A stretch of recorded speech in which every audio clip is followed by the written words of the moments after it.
Hello students, क्या अभी तक आप सोए हुए हैं? तो आपका नींद जरूर खुलना चाहिए क्योंकि आपका एग्ज़ाम बिल्कुल ही करीब हो गया है, करीब आ गया है, इतना करीब आ गया है, इतना करीब आ गया है कि आप एकदम हार्ट बीट आपका एकदम बढ़ गया होगा। 1 मिनट से 72 से नहीं बल्कि 200 बार धड़क रहा होगा एक बार 1 मिनट में। तो ये सब चीज़ों को ध्यान में रखते हुए हमारा जो सीरीज़ है ऑब्जेक्टिव का वो चल रहा है, जिसमें हम धनाधन एकदम बता रहे हैं कि कौन-कौन से ऑब्जेक्टिव आने वाले हैं और बिल्कुल वही ऑब्जेक्टिव इस बार एग्ज़ाम में रहने वाले हैं। तो जो स्टूडेंट चालाकी से इसको देख लेगा उसका ऑब्जेक्टिव क्लियर हो जाएगा, क्योंकि जितना इंपॉर्टेंट सब्जेक्टिव है उतना ऑब्जेक्टिव भी है। तो जब तक नहीं कीजिएगा समझ में नहीं आएगा। तो आपको पूरा ऑब्जेक्टिव सीरीज देखना है, हमारे अमित गौरव एजुकेशन पे आइए और ज़रूर देखिए और बताइए कि आपको कैसा लगता है और समझ में आता है कि नहीं, जो बताइए, ठीक है। और बाकी चीज़ें आपको क्या करना है जो हमारा एक स्टूडेंट बताएगा आपको। आज बताओ इधर क्या करना है, सबको एकदम समझाओ अच्छा से क्या करना है।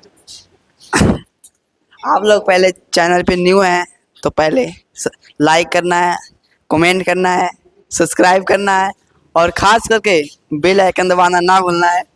जो सर कुछ भी वीडियो डाले आप पे ज़रूर पहुंचेगा तुरंत। तुरंत क्या करना है बताओ उसको। बेल आइकन दबाना है तुरंत। क्यों दबाना है? बेल आइकन दबाने से क्या होता है? कुछ भी आप डालिएगा तुरंत खास चीज़ उस पर पहुँचेगा। और आप लोग नहीं पढ़े तो एजुकेशन में आइए और आप 100 में 99% लाइएगा। और कुछ नहीं पढ़े हैं तो एजुकेशन में पढ़ सकते हैं और 99 पैसा लगता है? पैसा नहीं लगता है। खाली आप इसको लाइक करना है, कमेंट करना है और सब्सक्राइब करना है और बेल आइकन दबा देना है तुरंत। खास आप कुछ भी डालिएगा तुरंत आप पे पहुंचेगा। समझ गया सर, ठीक है, थैंक यू सो मच। बिल्कुल ही समझ गए होंगे क्या करना है। अब हम आ जाते हैं अपने सीरीज पे। हमारा सीरीज जो चल रहा था इसमें हम लोगों को ज्योग्राफी का 2 वीडियो में पूरा इंपॉर्टेंट ऑब्जेक्टिव कंप्लीट करना था, जिसमें हम लोगों ने ऑब्जेक्टिव का फर्स्ट वीडियो कंप्लीट कर लिया था और उसमें गद्देदार धमाकेदार तरीके से पूरा उसको कर लिया था कि क्या क्या ऑब्जेक्टिव है। अब सेकेंड वीडियो में हम लोग यहाँ से 95 नंबर से जीके करने वाले हैं, ऑब्जेक्टिव करने वाले हैं। 95 नंबर में से सबसे पहले 94 का आंसर बताइए, जो कि हम पिछले वीडियो में आपको बता चुके हैं। क्या आप देखे हैं पिछले वाला वीडियो? तो आप इसका आंसर जरूर बताइएगा कि निम्नलिखित में कौन जीवाश्म ईंधन है? कोयला, पेट्रोलियम, प्राकृतिक गैस कौन है? तो आपको वहाँ पे हम बताए थे इनमें से सभी जो है क्या है? जीवाश्म ईंधन है। इनमें से सभी जो है क्या है? जीवाश्म ईंधन है, बताए थे। 95 की बात करें तो 95 नंबर हम आपको बताए थे कि निम्नलिखित में कौन भारत का पहला स्वदेशी प्रयास से बना परमाणु विद्युत केंद्र है, जो कि 2023 में पूछा गया क्वेश्चन है। तो हम आपको बता दिए थे कि कलपक्कम परमाणु विद्युत केंद्र जो है ये स्वदेशी प्रयास से बना परमाणु विद्युत केंद्र है। 95 के बाद हम लोग आ गए हैं 96 नंबर क्वेश्चन में, और 96 नंबर क्वेश्चन को देखिए और बताइए कि हिमाचल प्रदेश के मणिकर्ण में किस प्रकार का ऊर्जा संयंत्र है? परमाणु ऊर्जा संयंत्र है, भूतापीय ऊर्जा संयंत्र है, ताप विद्युत ऊर्जा संयंत्र है कि जल विद्युत ऊर्जा संयंत्र है? हिमाचल प्रदेश के मणिकर्ण में किस प्रकार का ऊर्जा संयंत्र है? तो आपको याद रखना है भूतापीय ऊर्जा संयंत्र है। कैसा है? भूतापीय ऊर्जा संयंत्र है। 96 के बाद 97 नंबर क्वेश्चन को देखिए और बताइए। क्वेश्चन आपसे पूछ रहा है कि भारत के किस राज्य में सौर ऊर्जा के विकास सर्वाधिक संभावनाएं हैं? कह रहा है कि कौन से राज्य में सौर ऊर्जा सबसे अधिक विकास कर सकता है? ऑप्शन है असम, राजस्थान, अरुणाचल प्रदेश, मेघालय। तो कौन से राज्य में हो सकता है? तो सबसे ज़्यादा धूप कहाँ होता है? राजस्थान में होता है। तो हमारा जो सौर ऊर्जा का विकास करने की सबसे ज़्यादा संभावना है तो ये राजस्थान में होगा। कहाँ होगा? राजस्थान में होगा। 97 अगर आपका कंप्लीट हो गया तो 98 को देखिए। 98 नंबर क्वेश्चन कह रहा है कि भारत में कितने सार्वजनिक क्षेत्र के तेल परिष्करण केंद्र कार्य कर रहे हैं? क्वेश्चन आपसे पूछ रहा है कि भारत में कितने सार्वजनिक क्षेत्र के तेल परिष्करण में कार्य कर रहे हैं? 16, 18, 20 या 23? 16, 18, 20 या 23? तब आपको याद रखना है कितना? 18। इस प्रकार से 98 के बाद 99 को देखिए। कह रहा है कि भारत के प्रथम जल विद्युत संयंत्र की स्थापना कहाँ की गई? 2022 में क्वेश्चन पूछा गया, 2023 में क्वेश्चन पूछा गया था कि भारत के प्रथम जल विद्युत संयंत्र की स्थापना कहाँ की गई थी? कहाँ की गई थी? ऑप्शन है आपके पास शिवासमुद्रम, देहरादून, शिमला की दार्जिलिंग। कहाँ किया गया था भारत के प्रथम जल विद्युत संयंत्र की स्थापना? यानी 99 का आंसर क्या हो जाएगा? शिवासमुद्र में। कहाँ? शिवासमुद्र में।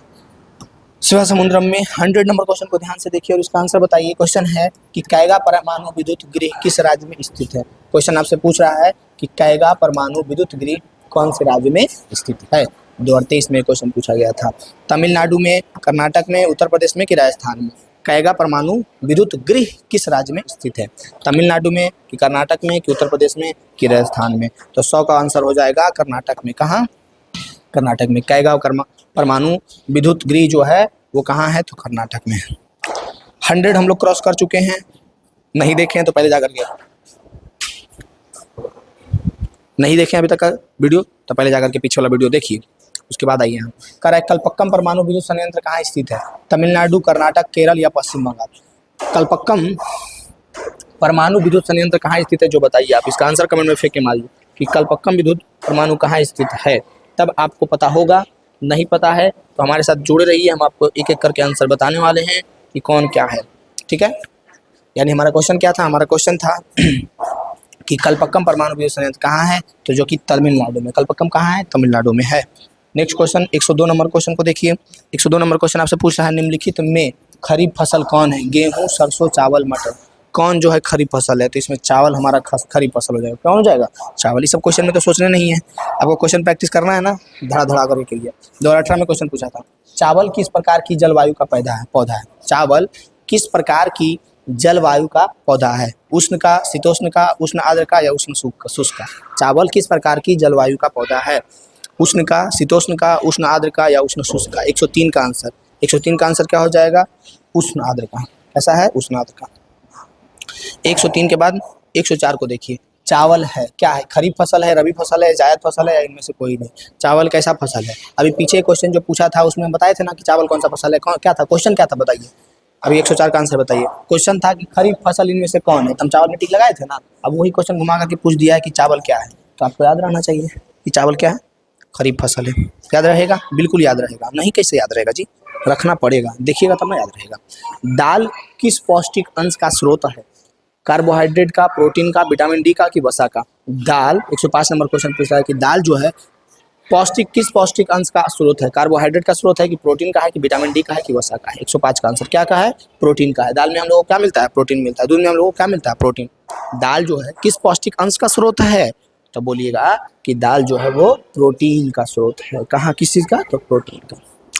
106 नंबर क्वेश्चन को देखिए। कह रहा है रबी की फसल किन महीनों में बोई जाती है? रबी फसल जो है वो कौन से महीनों में बोई जाती है? मार्च अप्रैल में, जून जुलाई में, अक्टूबर नवंबर में कि जनवरी फरवरी में? कब बोई जाती है? अक्टूबर नवंबर में। रबी फसल कब बोई जाती है? तो अक्टूबर नवंबर में। याद रहेगा। निम्नलिखित में कौन व्यावसायिक फसल नहीं है? गन्ना, जूट, तंबाकू, गेहूं। कौन जो है व्यावसायिक फसल है? नहीं पूछ रहा है, नहीं है पूछ रहा है। ठीक है, 107 का आंसर कौन सा हो जाएगा? कौन सा व्यावसायिक फसल मतलब समझ रहे हैं ना, जिसको उपजाया जाता है एकदम बिजनेस के लिए, खासकर उसके फायदे के लिए, नफा के लिए, फायदे के लिए, और उसको मेनली जो है उपजाने का सोर्स मतलब यही होता है कि ज़्यादा से ज़्यादा फायदा हो, बिजनेस कर सके, ज़्यादा बेच सके।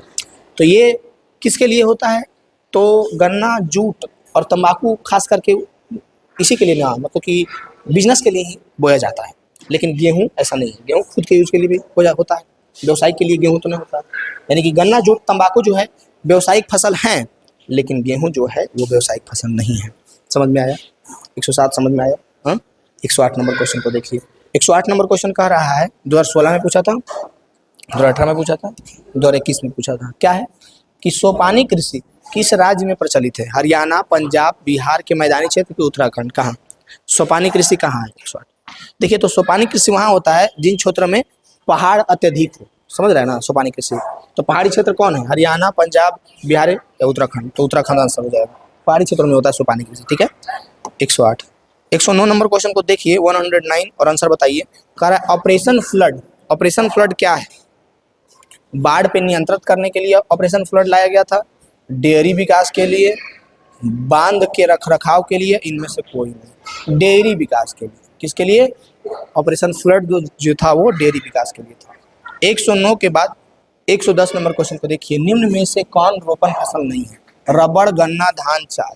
कौन जो है रोपण फसल नहीं है? 110 रोपण फसल कौन नहीं है? धान जो है रोपण फसल नहीं है। कौन रोपण फसल नहीं है? तो याद रखना है, धान नहीं है। 111 नंबर क्वेश्चन को देखिए। भारत की प्रमुख खाद्यान्न फसल कौन है? गेहूं, मकई, जौ, धान। कौन जो है भारत की प्रमुख खाद्यान्न फसल नहीं है? गेहूं, मकई, जौ या धान? कौन नहीं है? कौन नहीं है? 11 डी। कौन नहीं है? 111 का आंसर हो जाएगा डी। 111 के बाद 112 नंबर क्वेश्चन को देखिए और बताइए निम्नलिखित में कौन रबी फसल है। पीछे खरीफ फसल था तो चावल मार दिए थे झटाक से एकदम, अब बताइए फटाक से तो मारे थे, अब बताइए कि निम्नलिखित में रबी फसल कौन है। ज्वार, जूट, गेहूं, धान, कौन जो है रबी फसल है। 112 का आंसर, 112 का आंसर क्या हो जाएगा, कौन रबी फसल है, तो हमारा आंसर हो जाएगा गेहूं। कौन रबी फसल है, गेहूं रबी फसल है। खरीफ फसल है चावल। धान एक प्रकार है, औस है, अमन है कि बोरो है। औस है कि अमन है कि बोरो है। धान एक प्रकार का क्या है, तो धान जो है एक प्रकार का औस भी है, अमन भी है और गौरव भी है, यानी इनमें से सभी हमारा आंसर हो जाएगा। क्या हो जाएगा, इनमें से सभी। 113 के बाद 114 नंबर क्वेश्चन देखिए, 2021-2022 में पूछा गया निम्न में से कौन खरीफ फसल है। गेहूं, तिलहन, जौ, कौन खरीफ फसल है। घुमा घुमा के पूछेगा, चावल दिमाग में बैठा लीजिए। 114 का आंसर खरीफ फसल कौन है, चावल बोले या धान बोले, धान या चावल बोले, आपको खरीफ फसल याद रखना है कि खरीफ फसल है। गेहूं बोले याद रखना है, और रबी फसल है, याद रहेगा, याद रहेगा। 115 2023 में ये क्वेश्चन पूछा था, ठीक है, कि निम्न में से कौन रोपण फसल का उदाहरण है। किसको रोप करके उगाया जाता है रोपण फसल, रबड़ को, चाय को, गन्ना को, कि सभी के। 115 का आंसर क्या हो जाएगा, रबड़ को भी, चाय को भी, गन्ना को भी, तीनों जो है तीनों रोपण फसल है। तीनों के तीनों क्या है, रोपण फसल है। 115 के बाद 116 नंबर क्वेश्चन को देखिए, निम्न में से कौन दलहीन फसल वायुमंडलीय नाइट्रोजन का स्थिरीकरण नहीं करती है। कारण निम्न में से कौन जो है दलहनी फसल है वायुमंडलीय नाइट्रोजन का स्थिरीकरण नहीं करती है। चना, मटर, मूंग, राजमा, कौन बताइए। 116 का क्या हो जाएगा, राजमा हो जाएगा। क्या हो जाएगा, राजमा। नेक्स्ट क्वेश्चन है हमारे पास जो कि 2023 में पूछा गया था, 117 क्वेश्चन, कि भारत में बफर स्टॉक कौन बनाता है। भारतीय खाद्य निगम, खाद्य एवं कृषि संगठन, संयुक्त राष्ट्र संघ, या इनमें से कोई नहीं। कौन जो है भारत में बफर स्टॉक बनाता है। 117 का आंसर क्या हो जाएगा, ए, यानी भारतीय खाद्य निगम। कौन बनाता है, भारतीय खाद्य निगम। कौन बनाता है, भारतीय खाद्य निगम। 117 के बाद 118, निम्न में से कौन भारत में सर्वाधिक चाय निर्यात पतन है। 2024 में क्वेश्चन पूछा कि कौन जो है भारत में सर्वाधिक चाय निर्यात पतन है। कौन, कोच्चि, कोलकाता, पारादीप, मुंबई, कौन है बताइए। 118 कोलकाता हो जाएगा। क्या हो जाएगा, कोलकाता।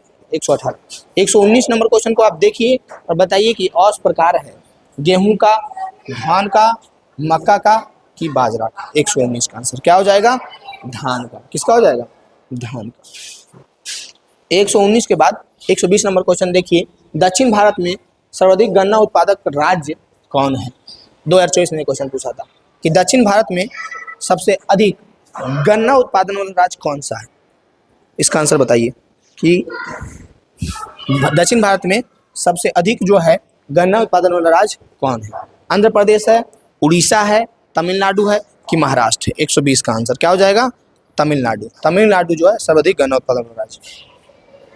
नेक्स्ट क्वेश्चन है हमारे पास जो कि बहुत इंपॉर्टेंट क्वेश्चन है, इतना इंपॉर्टेंट है कि एग्जाम में पूछा था कि नेपाल नगर प्रसिद्ध है। 2019 में पूछा था नेपालगर जो है, नेपालगर वो किस चीज़ के लिए प्रसिद्ध है। चीनी के लिए, सीमेंट के लिए, अखबारी कागज़ के लिए, सूती कपड़ों के लिए। नेपालगर किस चीज़ के लिए प्रसिद्ध है। 121 का आंसर, 121 का आंसर क्या हो जाएगा, अखबारी कागज़ के लिए। नेपालगर जो है वो अखबारी कागज़ के लिए प्रसिद्ध है। 121 अगर आपका कंप्लीट हो गया हो तो 122 नंबर क्वेश्चन को देखिए और बताइए कि भारत का प्रथम लौह इस्पात उत्पाद उद्योग कौन सा है। भारतीय लौह और इस्पात company, Bokaro steel city, Tata लौह और इस्पात कंपनी, विश्वेश्वरैया लौह इस्पात प्लांट। कौन जो है भारत का पहला लौह इस्पात उत्पादक उद्योग है। 122 का आंसर क्या हो जाएगा बताइए। तो सबसे पुराना जो हमारे टाटा का है, टाटा लौह और इस्पात कंपनी, TISCO, टाटा लौह और इस्पात कंपनी सबसे पुराना है लौह इस्पात उत्पाद में। 123 नंबर क्वेश्चन को देखिए और बताइए कि Tata iron and steel company की स्थापना कब हुआ था। Tata iron and steel company की स्थापना कब हुआ था। 1854 में, 1907 में, 1915 में, कि 1923 में। Tata iron and steel company की स्थापना कब की गई थी, जो बताइए। 123 का आंसर कब की गई थी, 1907 में। टाटा आयरन एंड स्टील की स्थापना 1907 में की गई थी। 124 को देखिए, कह रहा है बोकारो इस्पात संयंत्र किस देश के सहयोग से खोला गया है? 2021 में क्वेश्चन पूछा गया था कि बोकारो इस्पात संयंत्र किस देश के सहयोग से खोला गया है? जर्मनी के, ब्रिटेन के, रूस के कि संयुक्त राष्ट्र अमेरिका के? किससे? बताइए। 124 का आंसर क्या हो जाएगा? 124 का आंसर हो जाएगा रूस के सहयोग से खोला गया था बोकारो इस्पात संयंत्र उद्योग। ठीक है, याद रहेगा। 124 नंबर क्वेश्चन के बाद 125 नंबर क्वेश्चन देखिए और बताइए इसका आंसर क्या होगा कि निम्नलिखित उद्योग में कौन सार्वजनिक क्षेत्र से संबंधित है? कौन उद्योग जो है सार्वजनिक क्षेत्र से संबंधित है? जेके सीमेंट उद्योग, टाटा लौह एवं इस्पात उद्योग, बोकारो लौह इस्पात उद्योग या फिर रेमंड बस उद्योग? कौन जो है सार्वजनिक क्षेत्र से संबंधित है? कौन उद्योग जो है सार्वजनिक क्षेत्र से संबंधित है? 125 का आंसर क्या हो जाएगा? 125 का आंसर हो जाएगा बोकारो लौह इस्पात उद्योग जो है सार्वजनिक क्षेत्र से संबंधित है। 125 हो जाता है तो 126 को देखिए जो कि 2020 में पूछा है और 2021 में पूछा है कि राउरकेला लौह इस्पात उद्योग है। राउरकेला लौह इस्पात उद्योग कहाँ है? उड़ीसा में, झारखंड में, मध्य प्रदेश में कि पश्चिम बंगाल में? राउरकेला लौह इस्पात उद्योग कहाँ है? 126 का आंसर कहाँ है? तो उड़ीसा में है। कहाँ है? उड़ीसा में।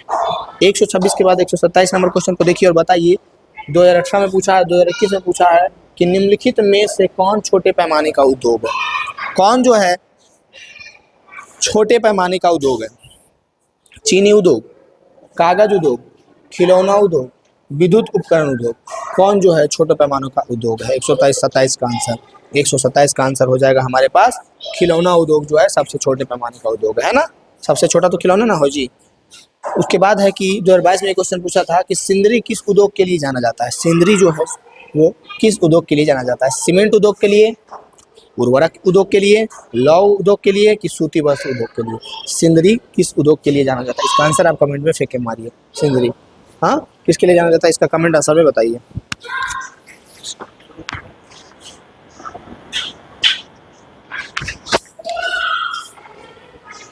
क्या हो जाएगा इसका आंसर? इसका आंसर हो जाएगा बी, उर्वरक उद्योग के लिए। सिंदरी किस उद्योग के लिए जाना जाता है? उर्वरक उद्योग के लिए। 128 के बाद 129 नंबर क्वेश्चन को देखिए और आंसर बताइए कि सिलिकॉन शहर के नाम से कौन प्रसिद्ध है? हैदराबाद, बेंगलुरु कि पूना कि अहमदाबाद? कौन जो है सिलिकॉन शहर के नाम से प्रसिद्ध है? 129 का आंसर 129 का आंसर हो जाएगा बेंगलुरु। बेंगलुरु जो है सिलिकॉन शहर से प्रसिद्ध है। नेक्स्ट क्वेश्चन है हमारा 130 नंबर क्वेश्चन। 130 नंबर क्वेश्चन है विश्व की प्रथम पेपर मिल की स्थापना कहाँ हुई थी? विश्व की सबसे प्रथम पेपर मिल की स्थापना कहाँ हुई थी? जर्मनी में, फ्रांस में, चीन में कि इंग्लैंड में? कहाँ हुई थी? 130 का आंसर क्या हो जाएगा? सबसे सर्वप्रथम जो है चीन में। सबसे पहला पेपर मिल चीन में लगा था। निम्न में से कौन उपभोक्ता उद्योग है?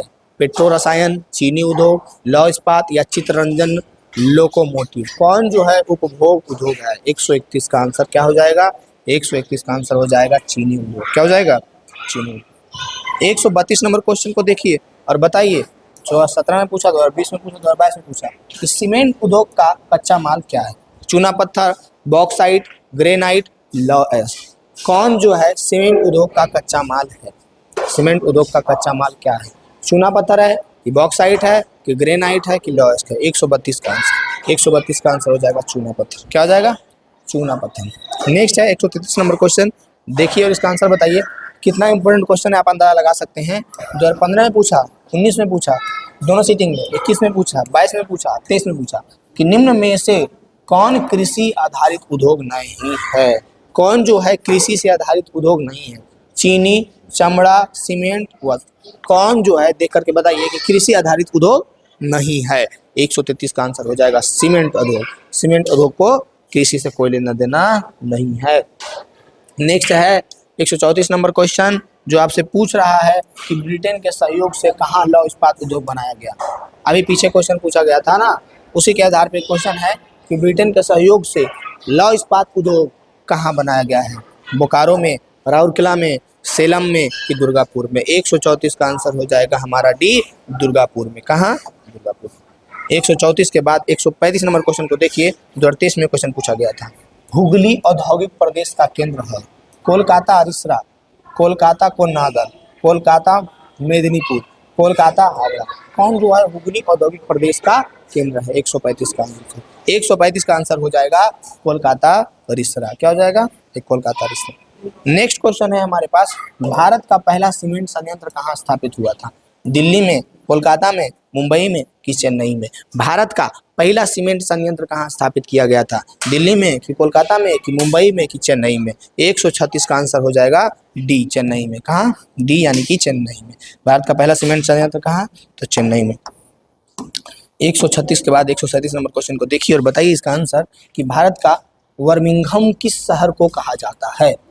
भारत का बर्मिंघम कौन से शहर को कहा जाता है? 2038 में पूछा था। बोकारो को, जमशेदपुर को, भिलाई को या रेवाड़ी को? किसको कहा जाता है भारत का बर्मिंघम? भारत का बर्मिंघम किस शहर को कहा जाता है? बोकारो को, जमशेदपुर को, भिलाई को या रेवाड़ी को? 137 का आंसर, 137 का आंसर हो जाएगा जमशेदपुर को। किसको कहा जाता है? जमशेदपुर।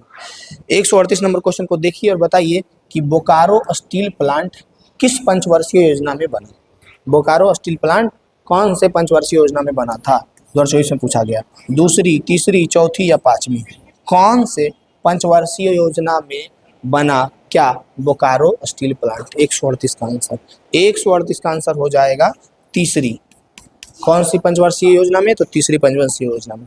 138 के बाद 139 नंबर क्वेश्चन को देखिए और इसका आंसर बताइए।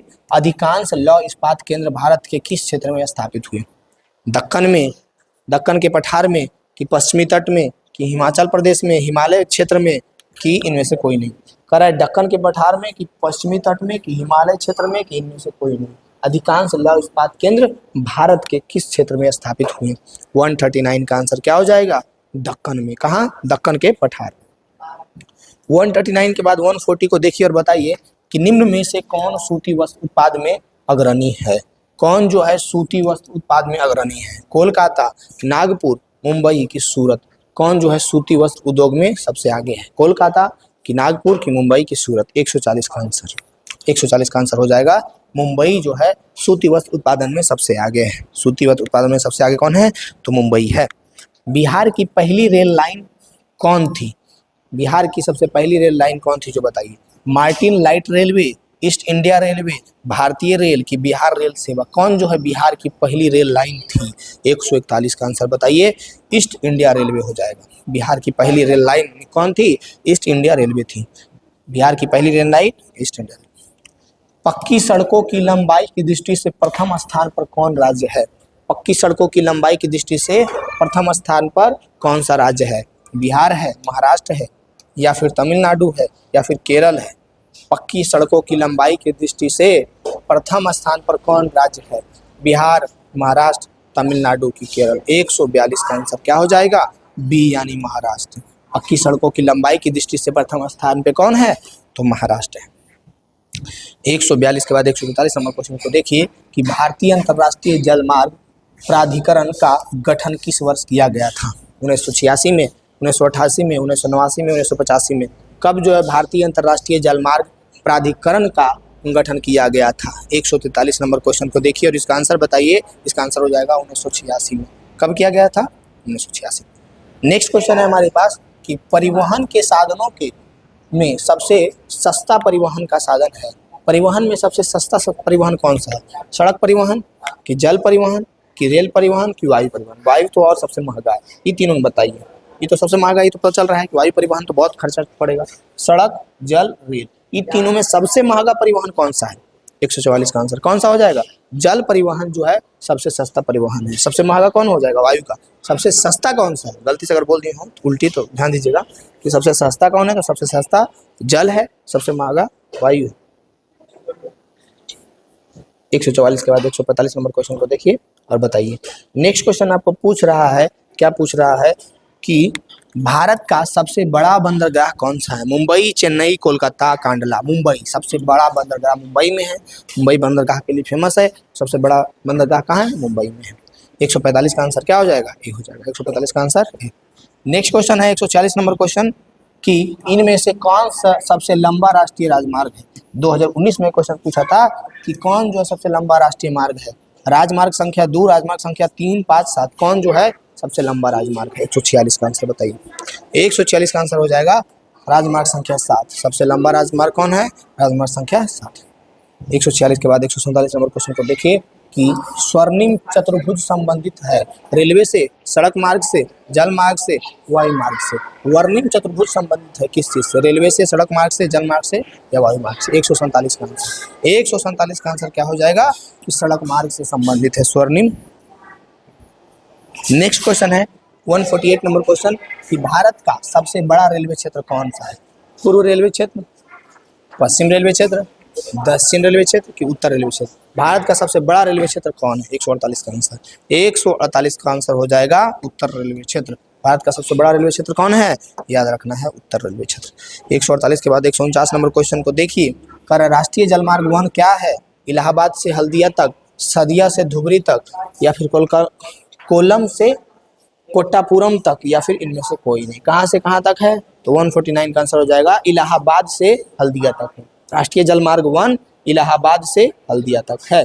नेक्स्ट है 2022 में क्वेश्चन पूछा गया था कि विश्व का प्राचीनतम परिवहन साधन क्या है? हमारे विश्व का सबसे प्राचीनतम परिवहन साधन क्या है? जल परिवहन, रेल परिवहन, हवाई परिवहन या इनमें से कोई नहीं। विश्व का प्राचीनतम परिवहन साधन कौन सा है? जल, रेल, हवाई, इनमें से कोई नहीं। 150 का आंसर, 150 का आंसर क्या हो जाएगा? जल परिवहन। क्या हो जाएगा? जल परिवहन। नेक्स्ट है हमारे पास 151 नंबर क्वेश्चन कि मोरमुगाओ बंदरगाह कहाँ है? कर्नाटक में, गोवा में, तमिलनाडु में कि आंध्र प्रदेश में? मोरमुगाओ बंदरगाह कहाँ है? 151 का आंसर क्या हो जाएगा? गोवा में है। मोरमुगाओ बंदरगाह कहाँ है? तो गोवा में है। आप लोग अपना एबिलिटी टेस्ट कीजिए और बताइए कि आपका कितना सही जा रहा है, क्या आप सही रास्ते पे हैं या पूरा भटके हुए हैं, आपका पूरा गलत ही जा रहा है। इसी तरह के क्वेश्चन क्योंकि एग्जाम में रहने वाले हैं और गलत जा रहा है तो बहुत दिक्कत वाली बात है। आपको अभी भी ध्यान देना चाहिए, 1 से 2 से 3 बार देखना चाहिए और समझना चाहिए कि कांडला विशेष आर्थिक क्षेत्र कहाँ है? महाराष्ट्र में, केरल में कि पश्चिम बंगाल में कि गुजरात में? कांडला विशेष आर्थिक क्षेत्र कहाँ है? 152 का आंसर, 152 नंबर क्वेश्चन का आंसर हो जाएगा गुजरात में। कांडला विशेष आर्थिक क्षेत्र कहाँ है? तो गुजरात में। 152 के बाद 153 नंबर क्वेश्चन है कि एशिया में सबसे पुराना रेलवे वर्कशॉप कौन है? एशिया का सबसे पुराना रेलवे वर्कशॉप कौन सा है? तो वो हो जाएगा हमारा कि चितरंजन लोकोमोटिव की नागपुरम रेलवे वर्कशॉप की जमालपुर रेलवे वर्कशॉप की अमृतसर रेलवे वर्कशॉप। कौन सा है? तो जमालपुर रेलवे वर्कशॉप। 153 के बाद 154 नंबर क्वेश्चन का रहा निम्न में से कौन राज्य रेल मार्ग से जुड़ा नहीं है? कौन राज्य जो है रेल मार्ग से जुड़ा नहीं है? असम, नागालैंड, मणिपुर, मेघालय। कौन जो है अभी तक रेल मार्ग से जुड़ा हुआ नहीं है? 154 का आंसर क्या हो जाएगा? 154 का आंसर हो जाएगा मेघालय। मेघालय अभी तक रेल मार्ग से जुड़ा हुआ नहीं है। 154 के बाद 155 नंबर क्वेश्चन, वायु परिवहन का राष्ट्रीयकरण कब किया गया था? वायु परिवहन का राष्ट्रीयकरण कब किया गया था? 1950 में कि 51 में कि 53 में कि 64 में? कब किया गया था? तो इसका राष्ट्रीयकरण 1953 में किया गया था। कब किया गया था? 1953 में। 155 के बाद 156 नंबर क्वेश्चन आपसे पूछ रहा है कि उत्तर रेलवे मुख्यालय कहाँ है? इससे एक क्वेश्चन रहता ही है, रेलवे मुख्यालय से एक क्वेश्चन कंफर्म है, रहता ही है। इसमें पूछ रहा है कि उत्तर रेलवे का मुख्यालय कहाँ है? 156 का आंसर कहाँ है? नई दिल्ली है। उत्तर रेलवे का मुख्यालय कहाँ है? तो नई दिल्ली है। 156 के बाद 157 नंबर क्वेश्चन है, ऑल इंडिया रेडियो का नाम बदलकर आकाशवाणी कब किया गया था? ऑल इंडिया रेडियो को नाम बदल करके आकाशवाणी कब किया गया था? 1957 में किया गया था। 157 क्वेश्चन, आंसर भी 1957। ऑल इंडिया रेडियो का नाम आकाशवाणी किया गया था। सुने होंगे अगर पहले के जमाना बाजा देखे होंगे, उसमें बोलता है कि हम आकाशवाणी पटना से बोल रहे हैं। आकाशवाणी ऑल इंडिया रेडियो का नाम बदलकर आकाशवाणी कर दिया गया था। तो कब? 1957 में किया गया था, 1957। नमस्कार, मैं आकाशवाणी से बोल रहा हूँ। 158 नंबर क्वेश्चन पूछ रहा है आपसे कि नेपाल के साथ भारत के किस राज्य की सबसे अधिक लंबी सीमा है? हम लोग का किसका रहेगा?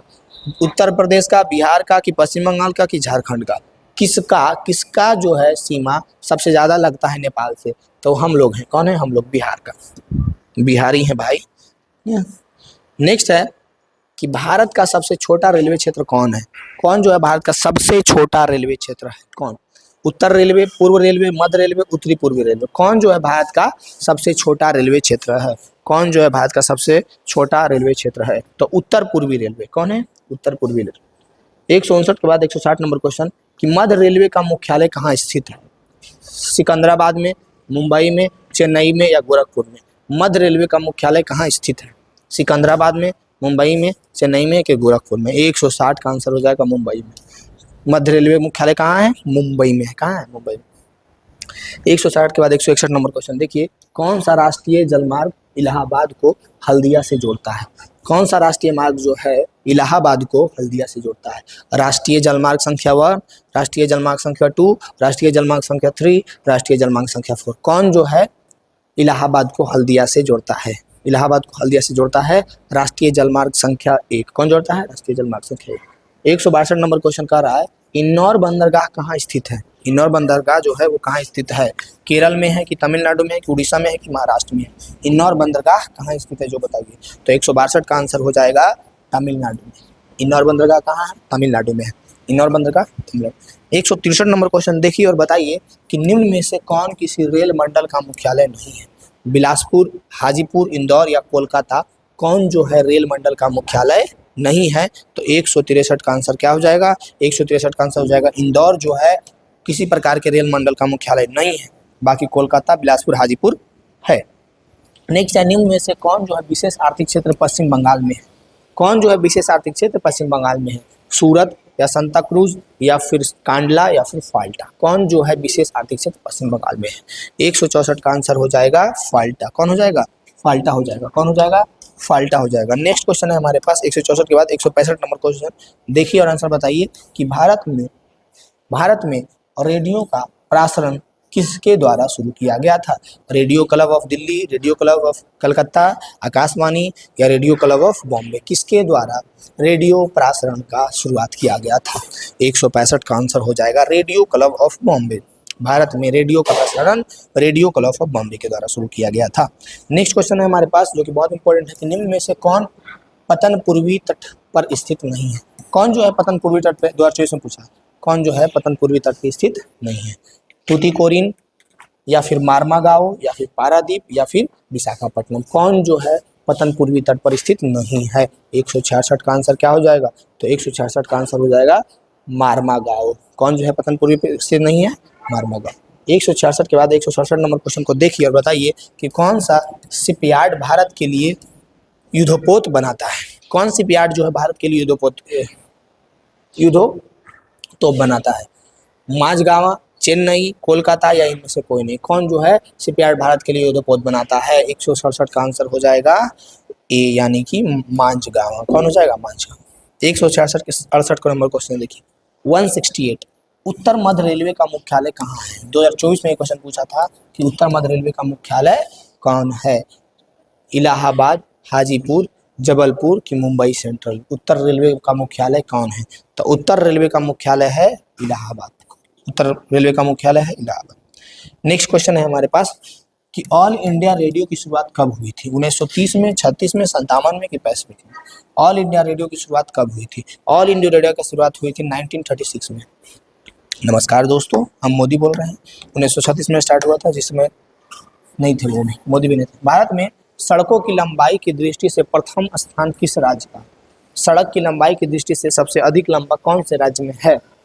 गुजरात में, कर्नाटक में, महाराष्ट्र में कि राजस्थान में? 170 का हो जाएगा महाराष्ट्र में। महाराष्ट्र में भारत की सड़कों की लंबाई की दृष्टि से प्रथम स्थान कौन सा है? तो महाराष्ट्र। नेक्स्ट क्वेश्चन है हमारे पास कि कांवर झील किस जिला में स्थित है? दरभंगा जिला में, बेगूसराय जिला में, भागलपुर जिला में कि मुजफ्फरपुर जिला में? कांवर झील किस जिला में स्थित है? कांवर झील स्थित है बेगूसराय जिला में। कांवर झील कहाँ स्थित है? तो बेगूसराय जिला में। 171 के बाद 172 नंबर क्वेश्चन है कि संजय गांधी जैविक उद्यान किस नगर में स्थित है? राजगीर में, बोधगया में, बिहार शरीफ में कि पटना में? संजय गांधी जैविक उद्यान कहाँ स्थित है? बताइए बिहार वालों, बिहार के हैं तो बिहार के बारे में आपको जानकारी रखना कितना जरूरी है। भूगोल पढ़िए, आपको हर एक क्षेत्रों के बारे में, सब चीज़ों के बारे में पता चलेगा। नहीं पढ़े होंगे तो कोई बात नहीं, एग्जाम पे फोकस कीजिए, पढ़ना नहीं है, एग्जाम पे फोकस करना है। संजय गांधी जैविक उद्यान किस नगर में स्थित है? 172 का आंसर हो जाएगा पटना में। संजय गांधी जैविक उद्यान कहाँ है? पटना में। 172 के बाद 73 को देखिए और बताइए कि कितना सुंदर है। कह रहा है कुशेश्वर स्थान किस जिला में स्थित है? वैशाली, बेगूसराय, भागलपुर, दरभंगा। आप कहाँ, आप कौन से जिला में, ये भी कमेंट में बताइएगा कि आप कौन से जिला के, कौन से प्रखंड के, कौन से गांव में, कमेंट में लिख दीजिएगा। अब बताइए कि कुशेश्वर स्थान किस जिला में स्थित है? वैशाली में, बेगूसराय में, भागलपुर में कि दरभंगा में? 173 का आंसर हो जाएगा दरभंगा में। क्या हो जाएगा? दरभंगा। 173 के बाद 174 नंबर क्वेश्चन देखिए कि बिहार की किस नदी की उत्पत्ति अमरकंटक से हुई है। 2021 में क्वेश्चन पूछा था कि बिहार की किस नदी की उत्पत्ति अमरकंटक से हुई है? पुनपुन से, कोसी से, सोन से कि गंडक से? 174 का आंसर हो जाएगा सोन से। कहाँ से? सोन से। 174 के बाद 175 नंबर क्वेश्चन देखिए, बताइए कि बिहार में कौन बाढ़ प्रवण क्षेत्र है? कौन जो है बाढ़ प्रवण क्षेत्र है? पूर्वी बिहार, दक्षिणी बिहार, पश्चिमी बिहार, उत्तरी बिहार? कौन जो है बाढ़ प्रवण क्षेत्र है? 175 का आंसर हो जाएगा उत्तर बिहार। क्या हो जाएगा? उत्तर बिहार। 175 के बाद 176 को देखिए और बताइए बिहार में कितने जिले हैं? 32, 34, 36, 38। इससे भी आसान कोई क्वेश्चन हो सकता है। लॉलीपॉप दे दिया, बताओ बिहार में कितना जिला है? बताओ जी कितना जिला है? अभी भी बता दीजिए। नहीं पता है ना?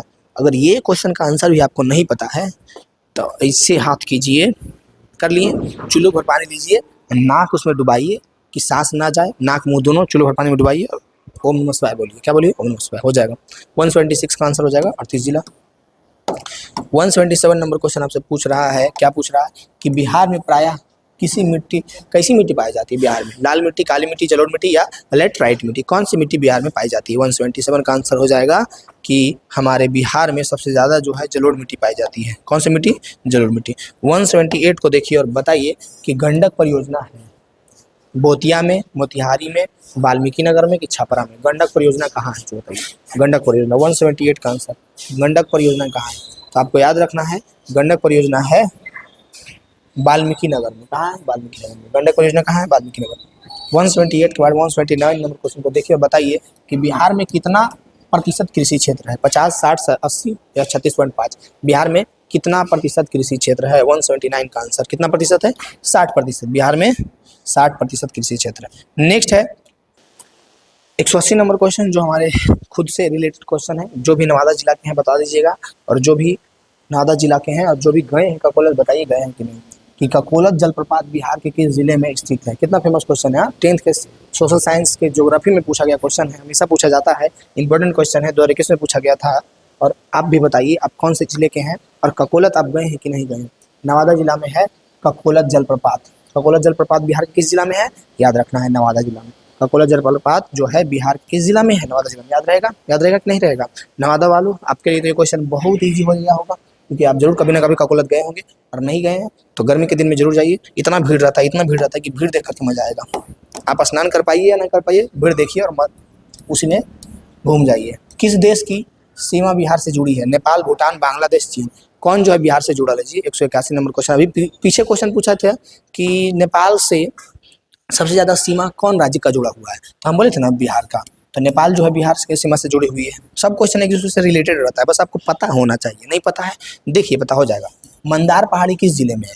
मुंगेर, भागलपुर, बांका या बक्सर? मंदार पहाड़ी कहाँ है जी? कौन जिला वाला है बताओ? बांका जिला वाला है कोई? देखो तो बांका जिला वाला बताओ आप कौन से जिला में? बांका जिला में। मंदार पहाड़ी किस जिले में है? बांका जिला में। 182 के बाद 183 देखिए और बताइए कि बिहार की प्राचीनतम नदी घाटी परियोजना है? सोन परियोजना, गंडक परियोजना, कोसी परियोजना कि दामोदर परियोजना? दामोदर परियोजना। सोन परियोजना, गंडक परियोजना, कोसी परियोजना कि दामोदर परियोजना? बिहार की प्राचीनतम नदी घाटी परियोजना कौन है? कौन है? सोन परियोजना। कौन है? सोन परियोजना। ये हमारा था लास्ट क्वेश्चन।